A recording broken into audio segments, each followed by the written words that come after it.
Good morning class. So welcome to your daily current affairs on paper Hindu. So let's see today's articles.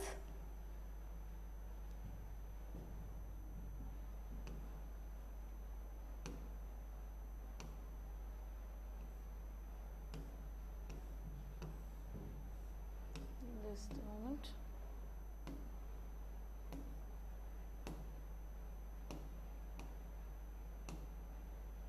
So initial pages were more of political and local.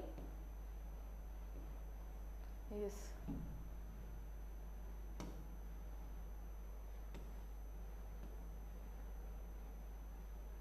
Yes. Poem was launched. So what is poem? PSLV C-55 mission ISRO to carry out this in-orbit scientific experiments using this particular spent PS4. So ISRO have scheduled to launch this PSLV C-55 mission on April 22nd. That means tomorrow. So tomorrow this particular mission has been scheduled, and what is happening is that this will be sent into the space, into particular orbit to do certain experiments, scientific experiments. So with that there are certain co-passengers that have been travelled. So co-passengers in the sense not humans but payloads of different other countries, which is Singapore. So Singapore's Telios 2 as a primary satellites and Lumitide 4 as a co-passenger. So these both are also sent as part of the mission. They are going to launch into their respective orbits. So that is about this article. There is no much thing again. This orbit which has been sent. So PSLV C-55 mission has the PSLV orbital experiment module, which is POEM.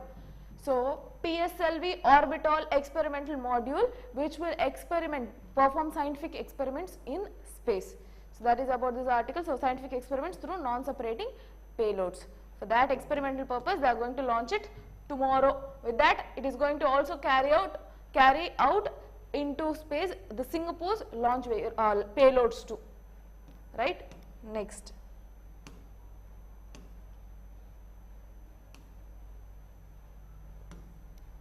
So as we know, this same-sex marriage issue is going on, and currently Supreme Court has mentioned that the SC's ruling of 2018 was a rainbow of hope. So they were mentioning that Navtesh Johar Singh, so Navtesh Singh Johar case in 2018. So for those who are preparing the exams, they would have definitely known, who have completed this polity. So Navtesh Singh Johar case, the Supreme Court has clearly removed this section 377. With that, what happened? Because of which the same-sex alignment was decriminalized. So what they have done?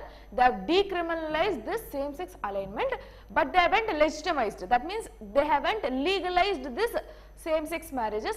But what Supreme Court has mentioned is that, of course, when we have decriminalized this particular issue, it is not by thinking that the motto behind this same-sex alignment is only sexual, but also these are also a stable kind of relationship which will ensure stability in their health too, mental health too. So we have thought all these things, and we have given this particular judgment in 2018 stating that it has decriminalized the same-sex alignment. So all these things. So currently Chandrachud, our Chief Justice D.Y. Chandrachud, has mentioned that in the last 69 years our law has evolved to recognize the fact when you decriminalize homosexuality, you also realize that they are not just on and off relationship. So they are not like a simple temporary kind of relationship, they are also comprehensive unstable relationship like heterosexual relationships. So you need to acknowledge that too. And Supreme Court has mentioned that, of course, legalizing this same-sex marriages might be under the ambience of Parliament itself, but currently we are working on the petitions on how far this Special Marriage Act can be made into gender neutral. That is what we are working upon. That is what Supreme Court has mentioned. So you need to consider that, and also we haven't mentioned, he has also mentioned that through Navtesh Singh Johar case, we have decriminalized homosexuality. At the same time, we haven't ensured that that is right to life. See? So he mentioned that the court, while decriminalizing homosexuality, had never accepted that same-sex marriage as part of the fundamental right to life and dignity under Article 21 of the Constitution. The petitioners have sought for the broader interpretation of the Special Marriage Act 1954 by making it gender neutral, where the Special Marriage Act has the spouses mentioned as the man and women. So it is mostly addressing the two people who are aligned to the marriage as man and woman, which are again leaving the part of homosexual couples. So that is what the court is currently working upon, right?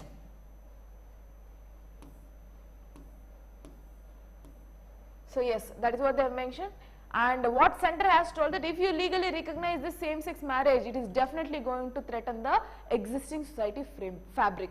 So what they have told, it will seriously affect the interests of every citizen. So currently we are not in that particular view of legalizing, and it is our responsibility as a legislators to frame by considering the state's opinion too. That is what the legislatures have viewed, right? So that is about this article. Next. So the other one which we have discussed, the same-sex marriage, is regarding your society part, Indian society and social justice, and this is your international relation issue. This is going to be crazy. What is this? Pakistan's foreign ministers Bilawal Bhutto to attend SCO summit, SCO meeting in India next month. So next month on May 4th and May 5th we are going to host SCO summit, Shanghai Cooperation Organization, in India. So India is the hosting country, and after 2014, around 7 or 8 years, so now they are going to, foreign minister of Pakistan is going to come to India to discuss about all the possible situations regarding to dispute resolution in border areas. So this meeting is really going to be crazy, because for the first time in these years, Pakistan is trying to break the ice between India and Pakistan's foreign relations. They are trying to work upon. So they have understood that. So backdrop of this is their economical conditions. So currently they are facing issues, and we are trying to have positive relationship with China. At the same time, Pakistan is affecting. Leaving up the territorial issues, we are trying to have a common contact, a common relation between China and India. That is when Pakistan earlier in Feb, they have mentioned that we are open for the discussion. If India is ready, we are going to sit on the either side of the table and discuss about the issues that are happening in LOC region, so line of control region. So that is how Pakistan showcased its positive end towards India, and currently in SCO summit that is going to be conducted on May 4th and May 5th. I think it's May 4th and May 5th. Let me confirm the dates. Yeah, May 4th and May 5th of 2023, they are going to visit India. The foreign minister of Pakistan is going to visit India to break the ice between both the two neighboring countries. That means they are going to take the first initiative to discuss, to improve our foreign relationship with Pakistan. So Pakistan on Thursday announced that the foreign minister Bilawal Bhutto Jandari would travel to India in May to attend the Shanghai Cooperation Organization meeting, a development that could provide an opportunity to break the ice between two countries. And we had issues, and our issues has picked up in 2019 because of Pulwama attack and Balakot issue. So deterioration of ties amplified from 2019 because we have neutralized this, or we have diluted this Article 370. So we have completely removed this Article 370, where there were special provisions for Jammu and Kashmir. They had the separate constitution too, and later on it was again added into India, and they have divided into different union territories too.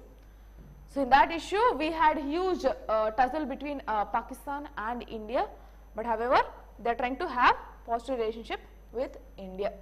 It's a good sign. Next, that shows that India's power in the global arena is increasing, it's ramping up, and the global economic recession is very hardly impacting India, like it's very unlikely to impact India. So the level of impact of this global recession is almost minimal, very much less impact on India compared to other global countries, right? Next, this is only because of a proper balanced foreign relationships. Fine. Islam sections of Special Marriage Act requiring prior notice. So again, this is a continuation of your same-sex marriage. So currently they are dealing with same-sex marriage in relationship with this Special Marriage Act. In this act, Supreme Court has found some issues. So one major issue is again the gender neutrality issue, how far we can consider.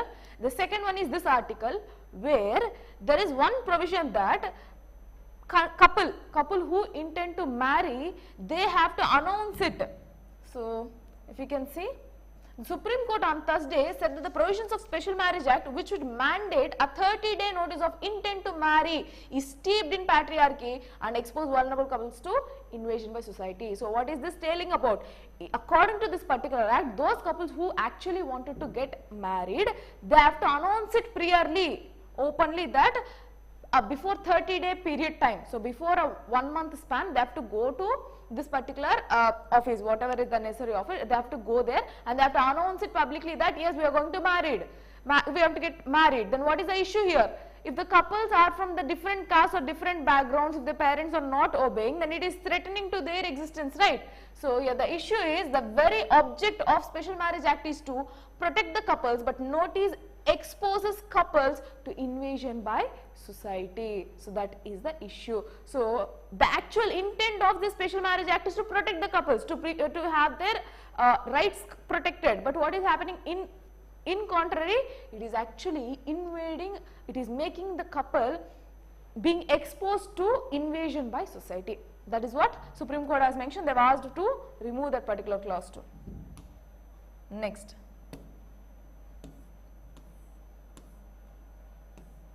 Faith in children's vaccines have gone up in India, says UNICEF. So UNICEF report, and basically this has come from pandemic to till date. They have got into this particular report. During pandemic, whatever the vaccinations, everything, the equipment, infrastructure, medical equipment, everything regarding vaccination was completely transferred to COVID. So whatever the vaccination that has been conducted in India almost focused upon COVID. Not only in India but also in the global countries, they've completely focused upon vaccinations towards protection against COVID, but not for any other medication. So in that case, the polio or any kind of mandatory immunization medications, injections or vaccinations were not properly given to most of the children in India, but comparatively we are more. So across the world, 67 million people missed out of vaccinations from the period of 2019 to 2021. So that was the level of impact. So only China, India, Mexico is a 3 out of 55 country studies for popular perception of the importance of vaccination for children showed improvement as per the data. That means along with India, Mexico and China were the only countries which focused upon or which has a positive vaccine efficacy compared to other countries among 55 countries, which other countries everything have declined with respect to vaccination for children. But in India, along with China and Mexico, it has shown a positive impact. That means vaccinations are at the correct level only, improved level. So who has told that? UNICEF has told on the project called Vaccine Confidence Project, right? Vaccine project, London School of Hygiene and Tropical Medicine, which was published by UNICEF. Fine. This is when vaccine confidence marks the decline in over a third of studied countries. So almost other countries have declined this vaccine efficacy. What are those countries?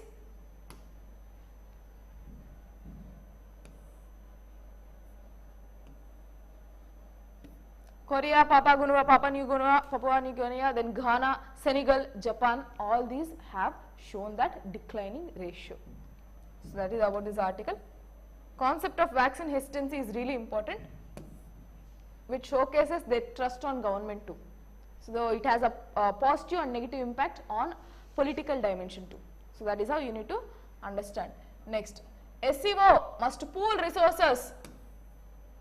So as I told you, we will be having summit, Shanghai Cooperation Summit on May 4th and 5th. So with that regard, SEO members must pool resources and expertise on disaster reliance. So says who? Shah, our Union Home Minister. He has mentioned that, of course, before going into particular international summit, and currently we are hosting G20, and in the same year we are going to host SEO in May 4th and 5th. In that regard, we need to have our own areas of concern that we are going to discuss. So being a hosting country, we need to make sure on what are the topics that we are going to discuss in that particular summit.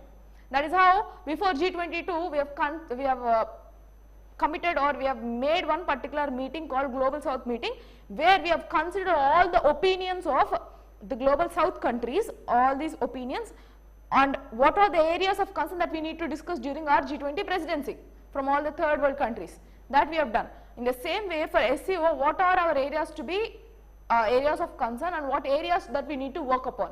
In that areas, Amit Shah has mentioned few of the areas, and one such area is about disaster management.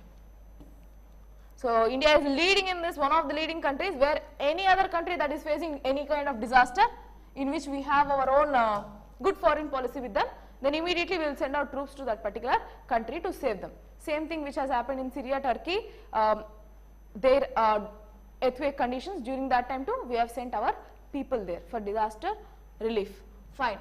And disaster efforts too. So when coming to this particular article, so Union Minister Shah called upon the nations of Shanghai Cooperation Organization to adopt a collective approach to disaster resilience by pooling resources and expertise, avoiding the duplication of efforts. So what they are trying to do, they are going to internationalize this disaster management. Let us be together in providing this disaster management relief for everyone. So that can be by human support, like when sending troops from the country, or maybe financial support too. Let's not duplicate the efforts, let's all work together. That is what Shah has speculated. Who are the member countries? The bloc comprises of 8 member states, who are China, India, Kazakhstan, Kyrgyzstan, Russia, Pakistan, Tajikistan and Uzbekistan. So now Pakistan is going to attend this particular meeting, and we are also expecting China to come attend to this particular meeting. So yes, Shah has also mentioned this. Probably SEO is almost one of the largest organization. He has mentioned that it is probably be the largest regional organization. Regionally, it is the largest organization, as it comprises of 40% of the global population and 25% of the global GDP and 22% of the world's total land area. So this year, if you are going to write your any kind of competitive exam, including UPSC, if you are going to attempt mains too, then definitely you can expect these questions in your international relations, SEO or G20 or prime topics for this year's international relations. So definitely you need to focus on all these things. So yes, India has organized 2 knowledge sharing working shops with SEO on mitigating and impacts of earthquakes and floods. So mainly our disaster management too, what are the areas that we are focusing on? Mainly knowledge sharing sessions with mitigating the impacts of earthquake and floods. The minister identified 5 areas of SEO to work on. So the areas that we can work together with SEO. First, confidence building efforts in Asia.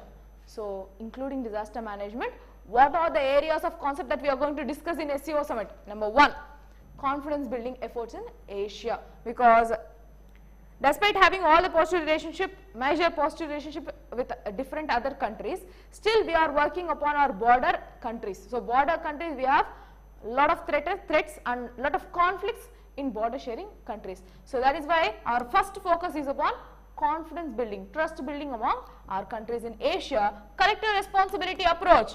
So when we are all together, definitely we need to work with a collective responsibility approach and expanding cooperation, communication and information. So technological aspect and identification of priority areas and the use of newly developed technology in disaster resilience capacity building. All this we are focusing upon, that you need to understand. Next.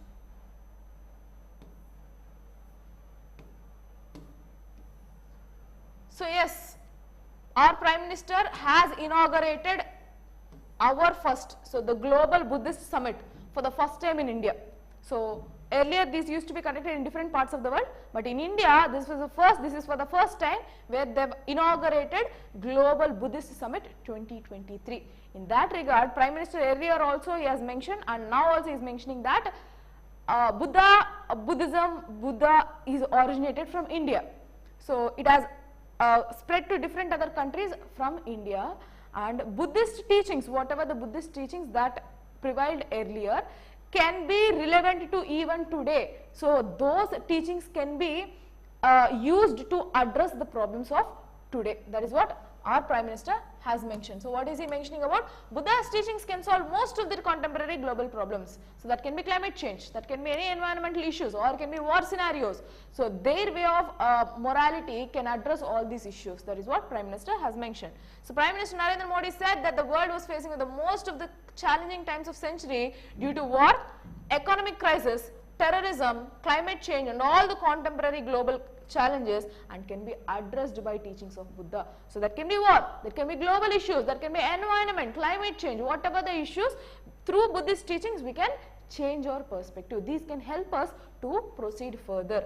So highlighting the issue of global change, Prime Minister has also mentioned that we have introduced LIFE. So LIFE, if you can see, LIFE, which is lifestyle for environment. This is the initiative which has been launched by Niti Aayog Prime Minister basically, which was inspired by the teachings of Buddha. So he has mentioned that the path of the Buddha is a path of the future, and the path of sustainability. Had the world followed Buddha's teaching, it would have not faced the problem of climate change. That is what Modi has mentioned. So our ancestors, Buddhism, whatever the cultural traits that we have, these have helped us to live in a way which is not threatening to the environment, which is eco-friendly and to have the path of non-violence. So it would have addressed all these issues. That is what our Prime Minister has mentioned. Next.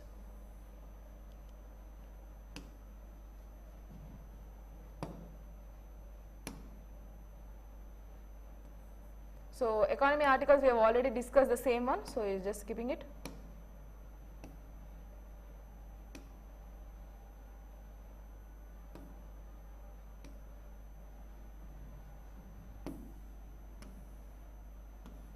In the past 9 years, LPG, so liquid petroleum gas, LPG connections for the last 9 years were 17 in crore.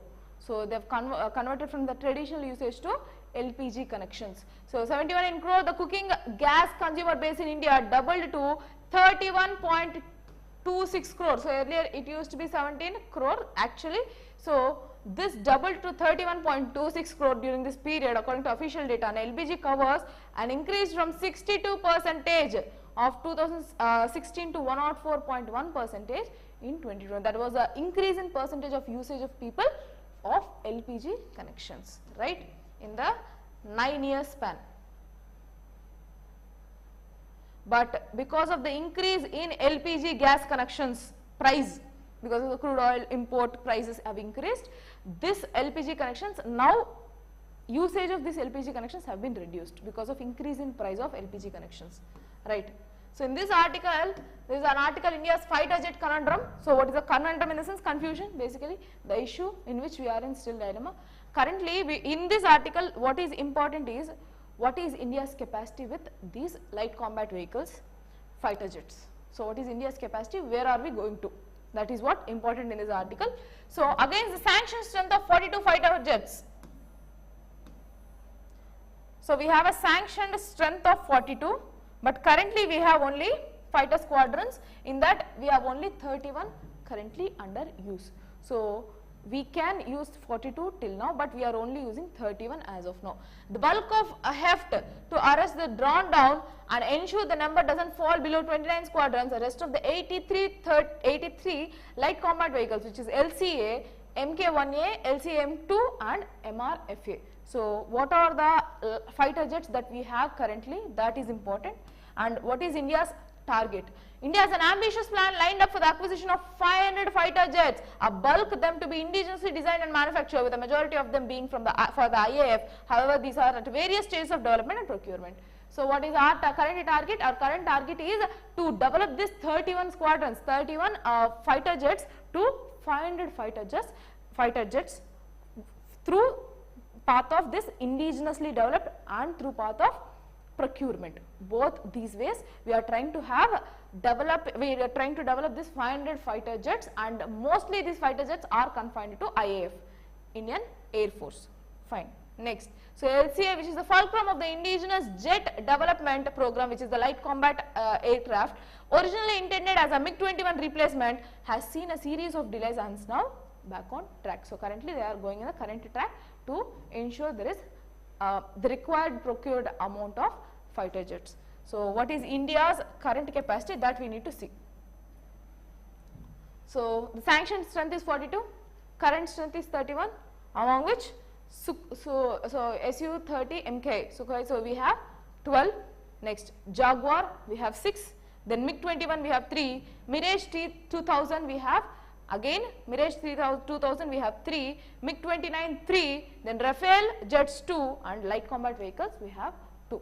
So all these combined you have 31 against the sanction set of 42. So projected strength by 2030 is 29 to 31. So we should not get down to it. So the projected strength by 2035 is 35 to 36 squadrons. That is what estimation strength, right? Next. So entirely that is about this article. They have mentioned all these different issues where if you are procuring these fighter jets, then when are we going to be self-reliant, when are we going to be depend on ourselves, like self-reliant, self-dependent, and in giving more chance for indigenous development fighter jets. But there is a counter argument that of course indigenous development is good, at the same time we need to have our foreign policies tied up with other countries like Russia or any western countries. In that case we need to of course follow procurement, and also to equip ourselves in a faster way. Indigenously developed is one effort, and the counter effect would be by procurement from other countries. So both should be in a balanced way. That is what the counter argument is. So you can just go through this article and understand it way better. So I have given you the entire gist, and this is the last article for today. Thank you for the session. We will meet in another session. Good day.